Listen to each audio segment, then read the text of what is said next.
Bring in show music, please. Hi, I'm CNBC producer Katie Kramer.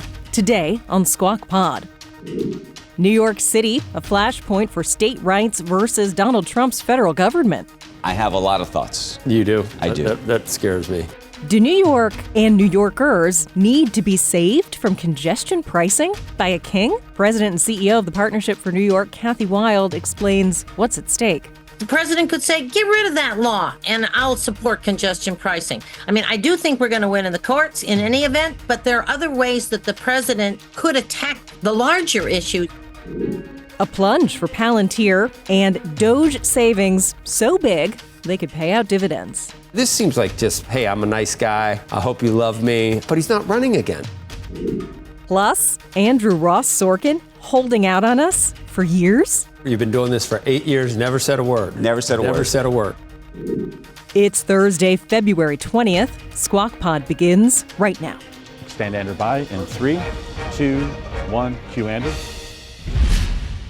Good morning and welcome back to Squawk Box right here on CNBC. We are live at the NASDAQ market site in Times Square, and it's just past 6 a.m. here on the East Coast. I'm Andrew Ross Sorkin, along with Joe Kernen. Mr. Kernen, nice to see you, sir. Becky's off. We got a whole bunch of things going on today. We're going to talk congestion pricing in just a moment for those of us locals. This $5,000 big debate going on. Which makes we don't need any stimulus. We don't need any stimulus. President Trump said he's considering using a portion of the savings from Elon Musk's cost-cutting initiative to provide direct payments to Americans. Here's what he said in a speech at the Future Investment Initiative. It's a conference that's occurring in Miami. They're curbing inflation and saving taxpayers billions and billions of dollars every single day. And there's even under consideration a new concept where we give 20% of the DOGE savings to American citizens and 20% goes to paying down debt, because the numbers are incredible, Elon. The idea appears to have originated from a post on X by James Fishback, a co-founder of investment firm Azoria, who suggested it to Elon Musk. Musk responded saying, we'll check with the president. We'll talk about this in a second. Among other topics Trump addressed during his speech, his tax priorities for lawmakers. I'll be working with the Republican Congress to pass the largest tax cuts in American history.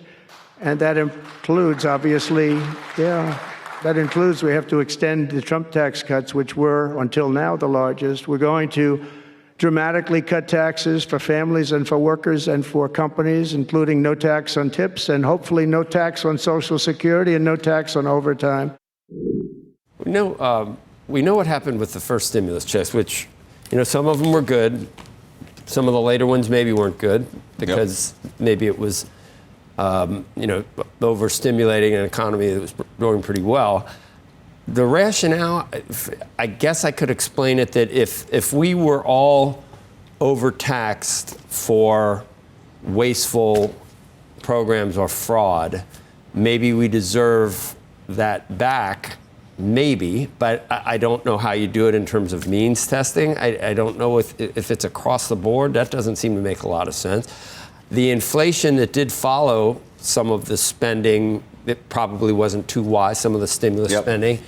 Inflation doesn't just come from printing too many dollars. It comes from overstimulating maybe an economy that is doing pretty well so that there's more demand than you're actually juicing demand, and there's a limited supply, so prices might go up. So I'm not sure it worked for that. And if we're really keep saying 37 trillion, 37 trillion, 37 trillion, we keep saying that, then don't do 20%, 20 or whatever. Do 100%. Should go towards maybe future relief so that taxes can stay lower. But I don't know about. This seems like just, hey, I'm a nice guy. I hope you love me. But he's not running again. So why try to endear yourself? I would think you'd want to keep every dollar you possibly could to pay down the debt. Isn't that the whole thing? That's what you would think. But I do see the rationale that if we were overtaxed and it was total waste and we shouldn't have been taxed in the first place, then. So I see sort of what he's thinking. And if you mean tested it in the right way, there's a lot of people that could definitely use whatever he's talking about, $5,000. You don't need it, probably. No, But I don't need it. But I remember Ace Greenberg. But all of those folks also who didn't need the PPE, who went off and got it. So I don't know. I think I don't know. So you kind of agree with me again. I very much agree with you. You're 48 now. This may start happening a lot. I very much agree with you. Can you believe that? It's not that I can't. I mean, of course, the whole thing is that we have too much debt. That's been the argument. That was what he campaigned on. So the idea that somehow he's going to send checks to every American, I just don't even understand it. Plus, we're in this inflationary spiral we can't get ourselves out of. Well, what is? If you took all of the savings from DOGE and just found something else to spend it on, then I could see I'd just give it back to people. But if you're actually using it, if you were a bondholder in America, wouldn't you say, pay us back? The whole point, the whole argument that we've heard from Scott Bessent, the whole argument we heard from Elon Musk even, was that they, through fiscal policy, were going to reduce interest rates in America. How are you going to reduce interest rates in America through fiscal policy if you're going to write everybody a check for $5,000?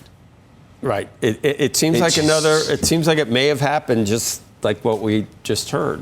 Some guy tweets something and Musk sees it and says, let me see, and then mentions it to President Trump, and then it gets actually put forth. I don't know how serious it is, and like I said, logistically, I don't know how you do it, and you have to means test it, wouldn't you? Like, billionaires aren't going to get $5,000. Millionaires, the top 1% doesn't need, probably. But then you'd hear an outcry if you didn't, if it wasn't across the board, wouldn't you? Mm-hmm. President Trump's pick to lead the FBI stands to profit if and when the China-connected fashion company Shein goes public, citing a financial disclosure. The Journal now saying the FBI pick, Kash Patel, was given stock in that company valued between $1 million and $5 million for consulting work he did for the parent company Elite Depot last year. The Patel has agreed to divest his stakes in public companies like Apple and Meta if he's confirmed as FBI director. The Journal says he won't sell off his Elite Depot stake, and the FBI didn't make him. Now, Shein is targeting a public listing on London's stock exchange this year after hopes for a U.S. IPO, of course, soured. There were some tensions, of course, between the U.S. and China. Patel's confirmation vote is expected today. I want to talk about this story because if you take a look at Palantir shares, they're down about 4% this morning. This after they plunged yesterday, closing lower by about 10%. So 4% this morning, 10% yesterday. The stock down again, as we just mentioned in the pre-market. A regulatory filing on Tuesday night revealed that CEO Alex Karp had adopted a new trading plan. That seems to have been what tipped the stock that would allow him to sell nearly 10 million shares of the company's stock in the next 6 months. That is true. But I want to explain what's happening here because I think it's only part of the story. Now, in the same filing, the company said that Karp had canceled a program that was put in place in 2023, a plan that would have allowed the sale of nearly 49 million shares. Now, last year, it's a little complicated, Karp sold 40.7 million Palantir shares. He already did that last year. So the new plan appears to add only about 1.8 million additional shares to Karp's 2023 share sale plan. So it's more, and obviously the dollar value is a lot more because Palantir has rocketed up. But to the extent that people were looking, I think, at the initial filings and looking at those headlines saying, oh goodness, Alex Karp is selling 10 million shares, and not necessarily recognizing that he had a plan in place where he was selling a lot of shares last year too, it's just worth trying to understand the dynamic here of what's really happening. Normally, because it was some pretty decent volume, normally people in the know that are able to sell that many shares would have known everything. And maybe they did. And maybe they did. And maybe they just say, look, this, dilutive. Yeah, right. Well, by the way, Palantir does a whole sort of stock option program. There's a separate dilution question that's hung over this stock for a very long time, just in terms of how many shares have been given to employees. Is it as simple as a CEO selling? I think it's a little bit of a diamond hand story, if you will. Meaning this, I don't want to say there's a meme stock. It isn't a meme stock at all. But he's supposed to hang on to it, and he's not.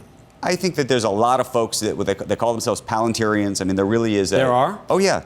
Palantirians. Palantirians. That's a thing. Because that goes back to the I-Omegans and the Prestekians. Right, people are believers in this company. The Tasarians. And so I think anytime you see the leader of a company selling stock, you say to yourself, okay, should I be selling the stock too? Right. I think that's all this really amounts to. Right. Plus, as we said, you layer on top of that this Pentagon story about trying to cut the budget. But I think that cuts better for Palantir, oddly enough. Next on Squawk Pod, state versus federal power in focus in New York. It all comes down to about $9 extra in congestion pricing. The cost of entering the city currently is so expensive already. The George Washington Bridge, the Lincoln Tunnel, the parking in New York City. The way the city was built was for public transport, was for actually the common person. The CEO for the Partnership for New York, Kathryn Wylde, weighs in. We have studies that demonstrate that excess traffic congestion costs everybody, especially the business community, extra money and extra time. So this is going to end up being a savings.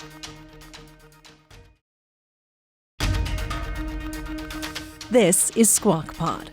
Stand by, Joe. His mic, cue. You're watching Squawk Box on CNBC. I'm Joe Kernen, along with Andrew Ross Sorkin. Becky's off today. The Trump administration is now officially moving to block New York City's congestion pricing program. It would reverse a federal-approved grant last year that allowed this to happen. I shouldn't say grant as in like a economic grant, but they granted approval. It will now set up a legal showdown. The decision likely will halt the program, which began operating just last month. The White House account posted an image on X with a fake Time magazine cover depicting Trump with a golden crown with the comment, "Congestion pricing is dead. Manhattan and all of New York is saved. Long live the kings." New York Governor Kathy Hochul took issue with the move and the post at a news conference yesterday. I don't care if you love congestion pricing or hate it. This is an attack on our sovereign identity, our independence from Washington. Think about this. Next time you're stuck in traffic. New York hasn't labored under a king in over 250 years. And we sure as hell are not going to start now. President Trump later spoke about the issue with reporters on Air Force One last night. Supposing you worked in a shoe shop or you worked in a restaurant as a waiter and you have to come into Manhattan and they're taking, many dollars out of your pocket. You can't afford to do it. And pricing, if you take a look, traffic will go down because people aren't going to come. If people don't come, that means the whole place it's going to be a disaster. So it could be, and it's probably going to show that traffic will come down, but that means they're not going to spend their money in New York. They'll go someplace else. The president said it's up to New York to find an alternative way to raise $15 billion to help fund the MTA. I have a lot of thoughts. You do? I do. That scares me. Well, this is different than a toll, right? It's not a usage fee. I don't like using like a tax to try to force behavior, which is what we're doing. And they're trying to force anyone who's driving in to get on the subway where, you might get an ice pick in your eye. Or I know that not everyone does that happens to be. Not everyone gets an ice pick in the eye. I would like a way where you don't make it so hard for everybody to get back here following the pandemic. I wish everybody was back in New York City for all the people that depend on that for a livelihood. So there's a couple things going on. First of all, I think there's the idea of states' rights versus the Fed. I heard her. Okay, so I think let's just start there, which is to say that he loves states' rights. Supposedly, states' rights, I thought, were supposed to be sacrosanct. Right. So if in Texas they want to dig a certain way, or they want to put up a toll in a certain way, or abortion, they can do it. Right. So you don't like that, but well, I'm saying, but no. But that's right. The deal. Federal. So if we're gonna go approach it that way, let's approach it that way. New York has chosen to fund their programs this way. By the way, they've already made enormous investments. If you go on 60th Street, all over the city, they've actually spent enormous amount to put the infrastructure up to do this because it was granted already. So all of a sudden, this money, by the way, that New York taxpayers paid to do this, is effectively being undone by the federal government, right? That seems to be a problem just unto itself, I would imagine. And then on the sort of broader thing, there's a very interesting political dynamic, which is to say that, lots of areas of Long Island, upstate New York, parts of New Jersey are considered red. Manhattan's considered blue. From a political standpoint, for him, it may make more sense for him to approach it this way than to support it's a populist. New York. I mean, a lot of people were like cheering from, it's like, okay, this crazy Democrat, New York establishment Democrat, state and city, that they do all this crazy stuff. Donald Trump is going to come in and, save the people of New York from these crazy ideas from the local polls who overspend. They already spent the $15 billion, right? So they got to get that. That was when we were first talking about this, and Kathy Hochul kept saying, "Hey, we got to do it because the money's already gone." It's already gone. It's already gone. That's not great. So what are you going to do? You're going to leave the city in the lurch? I have, it's like when. And I would go back to one. I have a driver. I don't know what I think, and the drive. So, am I getting hit every day? Is my driver getting hit? Yes, 100%. He is. 100%. Your driver's getting hit. So he's that, and therefore you are, and therefore the company is. The company is, and the company is getting charged more by the black car service. Yes, they are absorbing the cost as Uber. If you take an Uber, it's $1.50 extra. If you take a taxi cab, it's 75 cents extra. Because those cars are going back and forth. And that goes into helping pay for the subway. This city, for better or worse, works because of public transport. That's what it does. And I would also just say, I know there's a lot of people who love New York City, and I know there's a lot of people in this country that, for whatever reason, hate New York City. But the truth is that this is one of the great engines, economic engines of this country. If you were not Andrew Ross Sorkin, yes, and you were someone in New Jersey that didn't make a lot of money, and was faced with having to find... I would be totally annoyed. You would be forced on... I'd be totally annoyed. A bus from Weehawken? Yes, but the truth is that the cost of entering the city currently is so expensive already. The George Washington Bridge, the Lincoln Tunnel, the parking in New York City, meaning the way the city was built was for public transport. It was for actually the common person. We have built infrastructure for the common man. You don't think that this is let them eat cake? This is not affecting you one iota. And aren't you sort of able to say, I'm sorry, but you people need to do it this way. No. First of all, I take the subway regularly. I know you say you do. And I know you think I'm crazy. I wear masks in the subway half the time, so you think I'm a crazy person. You were the only person on the plane with a mask coming back, right? But I'm a subway guy. But this city works because of the public transport system. It was built for public transport. If everybody had a car in this city, it wouldn't work. But it's for everybody else. Forget about me. The city doesn't work otherwise. You need to have public transport. I'm not getting on a bus in Weehawken, Andrew. I'm sorry. You don't have to get on a bus in Weehawken. I could be late all the time. You probably like that. But I'm not doing it. Are there buses that early, Steck? Do you know? From Weehawken? There are buses early. There are buses late. Look, I'm not saying it makes it. Can I jump the turnstile? I don't think anyone pays either. But here's the piece. Because of the cost of getting into the city already, it's not. So add to it? I'm just suggesting to you that it's this idea that somehow you're hurting. No, she didn't like it either. No, I've always liked it. You have? Always. From the beginning. This city needs a way to raise money. More government and more taxing and more. It's right up your alley. Because we're looking at a city that is desperate for revenue. Joining us right now, Kathryn Wylde. She is the president and CEO of the Partnership for New York City, also a supporter of congestion pricing. They have been a big backer, many of the big businesses here in the city. Kathryn, it pits federal versus the state at this point. And interesting that you've been as vocal as you have, given that I would argue most CEOs have actually not been that outspoken about some of the things that President Trump has said in other contexts. How do you think about fighting this, and what is industry in New York going to do? Well, specifically, congestion pricing was passed under the George W. Bush administration. It's the value pricing pilot program. This is a very Republican concept.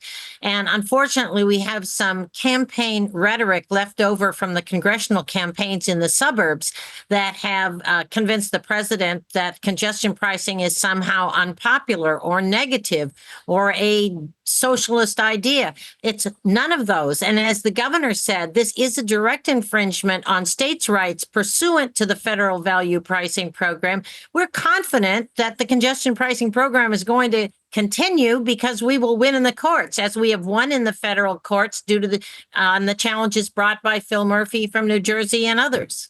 What do you say to those who say, look, this is just unfair? It hurts the little guy. It hurts the ordinary worker who lives in New Jersey, lives in Long Island, lives in Westchester or Connecticut or upstate, and they're not going to be able to come into the city to do the work that they need to do to live and maintain their living? It's just wrong. We have studies that demonstrate that excess traffic congestion costs everybody, especially the business community, extra money and extra time. So this is going to end up being a savings. And as we've seen in the 8 weeks since congestion pricing, maybe it's 6 or 7 weeks since congestion pricing has been in place in Manhattan, we've seen that of the people who drive in every day, now we've flipped popularity. Now 66% of the people who are driving in and paying the tolls, small business, commuters, and others, 66% supported. And overall, statewide, according to a Morning Consult poll, statewide, almost 60% of all New Yorkers want the president not to cut back on congestion pricing, because that will mean higher fares in mass transit and higher taxes. We don't have an alternative. We have to keep the transit system running. This is how we're doing it. Kathryn, one of the things, as I mentioned, is most CEOs have been very supportive of this president, at least publicly, perhaps not so privately, but publicly very, very supportive. You are clearly representing industry, but I think of so many of the business leaders who are part of your institution, which supports the city. But Albert Bourla, for example, of Pfizer, who's spent a lot of time at Mar-a-Lago. How much influence do you think that those individuals are going to use or not on this particular issue with the president? I think the congestion pricing issue the president calculates as a political issue. And that's not something he listens to business on economic issues. He's not paying much attention to their political views, and they're very glad of that. So I think that's not the way to approach this. I think a better example is yesterday the Manhattan Institute came out with a report and set of proposals that the president should see allowing congestion pricing to continue and supporting congestion pricing as a leverage point, they said, so that it's an opportunity for the president to say, look, New York can continue congestion pricing, but in return, I want you to cut some of the laws that make the capital construction costs of the MTA so expensive. For example, we have a law in the state, we're the only state in the country that has it, a gift to the trial lawyers, that raises the insurance costs for capital construction by at least 10%, raises the whole cost by at least 10%. The president could say, get rid of that law and I'll support congestion pricing. I mean, I do think we're going to win in the courts in any event, but there are other ways that the president could attack the larger issues that we're facing. Well, let me ask you just about that. And actually, since I have you, as it relates to the mayor, because I think that's the other sort of elephant in the room, which is to say the federal government's always had remarkable influence over states, right? They can withhold money. They can do all sorts of things. There's this very unusual circumstance now, which the president has a remarkable amount of influence over the current mayor in Mayor Adams because of this very unique settlement of this case, a criminal case, where if he doesn't do what he wants, meaning what Trump wants, potentially he could get put in jail.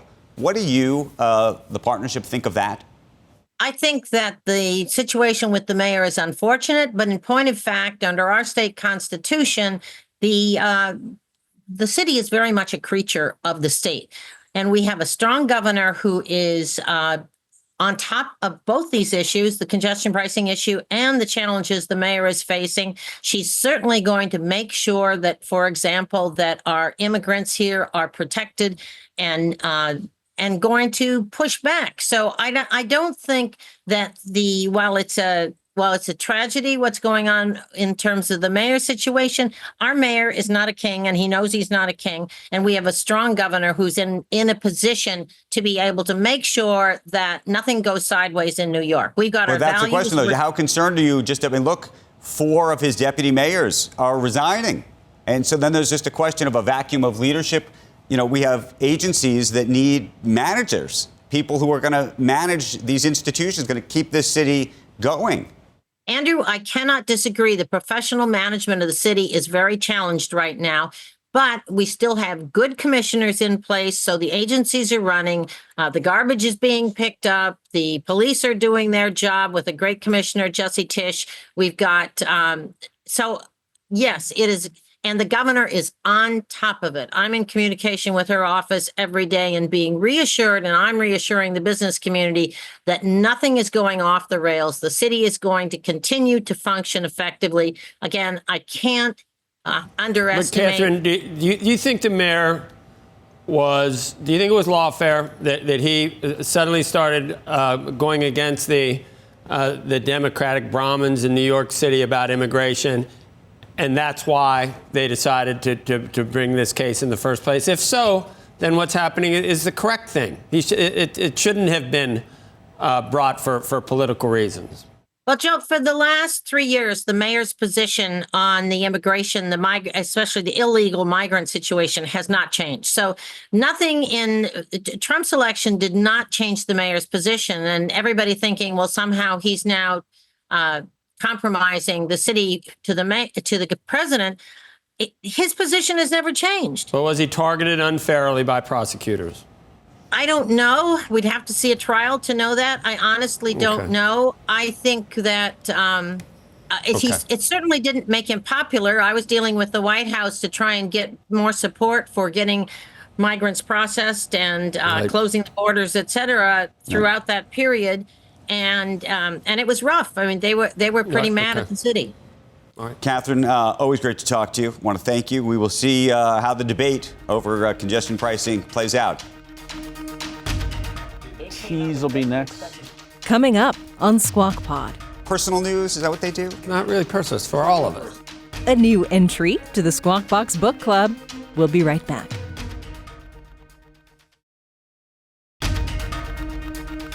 You're listening to Squawk Pod from CNBC. Here's Andrew. Welcome back to Squawk Box. I have a little bit of exciting, what do they say, personal news? Is that what they do? I think it's for what they all. say? It's not really personal. It's for it's all. Not really personal. It's for the world. And we were talking about earlier, I wanted you to know, and I wanted the audience to know, that I have written a new book, a sequel, really a prequel to Too Big to Fail, that's coming out not now, but coming out in October, so we can talk about it a lot more then. Perfect. But it is a book. October 1929. That's why. I said it's the prequel to Too Big to Fail. It's a book about 1929, and it's called Inside the Story of the Greatest Crash in Wall Street History. And I became obsessed. I started working on this about 8 years ago, Joe. You may think I'm crazy. I went on vacation and started reading all these books about 1929 because I'd written about this last financial crisis. And I wanted to try to write the human drama version of the story so you could actually see what happened, who the characters were, what they were saying to each other. And it's shocking how similar, frankly, so much of what's going on today was actually happening then. Behind it all, it's humans. It doesn't matter. It's all technology and everything. But when you different. get inside the room, I mean, sort of at a TikTok granular level, you can sort of see. So it's based on diaries and memos and letters, and I traveled to all sorts of libraries, and I'd sit on weekends and vacations and be typing away. So it took me a long time, but it'll be out and I'm next year. We can talk about it. At the same time that the world is finding. So you've been doing this for 8 years, never said a word. Never said a word. Never said a word. You know why? Because to be honest, I was scared. Scared? Well, I didn't know whether I'd finish it. I didn't know what would happen. How many pages is it? Oh, goodness. No ghostwriter. No ghostwriter. With the end notes it's not going to be, it's a little bit shorter than Too Big to Fail, because the truth was people used to say that Too Big to Fail was too big to read. So I was trying to. Right. Yeah. And I'm thinking of could be too big to fail, like 1929 is probably, and has Taylor Sheridan gotten wind of this yet? I mean, has he? Not yet, no. Because he's got 1923. He did in 1923. Right. I think the most shocking thing is an 8-figure advance, which Not get an 8-figure advance in meme coins, maybe. I heard that. You know how I heard that? Because I said it, and then I heard myself say it. But there's nothing to the. There's nothing. No, it's not. No. But by the way, the other thing that's fascinating about that period and this period is just. Is there any money in books anymore? The speculation. I mean, the speculation. We talk about crypto and all of that and meme coins. I mean, that is what was happening in 29 in a very different version with stocks. It's hard. There's no money in publishing anymore. This is done for the love of the game. This actually is done for. This has been a game. This was one of those projects where I just wanted to figure out if it was possible. I guess I didn't tell you what I've been working on. What's that? I have a book, and God, I'm shocked. I didn't know. I hate to undercut. I have a book coming out called 1928. You do. 1920, and it's. By the way, I just hope it doesn't make yours totally irrelevant. Well, the thing that's funny about 1928 is the market's real move. I'm kidding. I don't. No. The real move was 28. Was actually in 28. Okay. People always think that it all happened in 29. 28 plays a huge part of this. You can't get a decent workout with 7-minute abs. You need 8 minutes. And that is Squawk Pod for today. Thanks for listening. Squawk Box is hosted by Joe Kernen, Becky Quick, and Andrew Ross Sorkin. Tune in weekday mornings on CNBC at 6 Eastern to get the smartest takes and analysis from our TV show right into your ears. Follow Squawk Pod wherever you get your podcasts. We'll meet you right back here tomorrow. We are clear. Thanks, guys.